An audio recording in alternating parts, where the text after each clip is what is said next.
जिल्हा परिषद निवडणुकीत राष्ट्रवादी काँग्रेस पार्टी अजित पवार गटानं मोठं यश मिळवलंय। जिल्ह्यात 20 उमेदवार निवडून आल्यानं राष्ट्रवादी काँग्रेस मोठा पक्ष बनलाय। नामदार हसन मुश्रीफ यांच्या नेतृत्वाखाली पक्षानं ही कामगिरी केली आहे।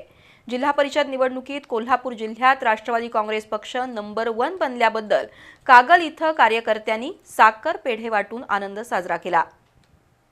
जिल्हा परिषदेच्या निवडणुकीत राष्ट्रवादी काँग्रेस अजित पवार गटाचे 20 उमेदवार निवडून आलेत। सर्वाधिक जागा जिंकून जिल्ह्यात राष्ट्रवादी पक्ष सर्वात मोठा ठरलाय।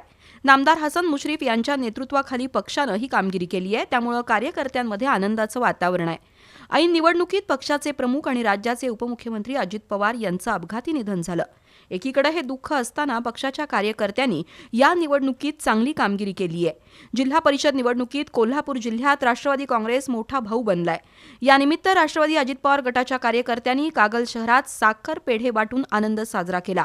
या आनंद सोहळ्यात माजी नगराध्यक्ष प्रकाश गाडेकर, अशोक जकाते, नगरसेवक प्रवीण काळबर, अमित पिष्टे, अर्जुन नाईक, माजी उपनगराध्यक्ष विवेक लोटे, संजय चितारी, बळवंतराव माने, नवाज मुश्रीफ, सम्राट सागर यांच्यासह कार्यकर्ते सहभागी झाले होते।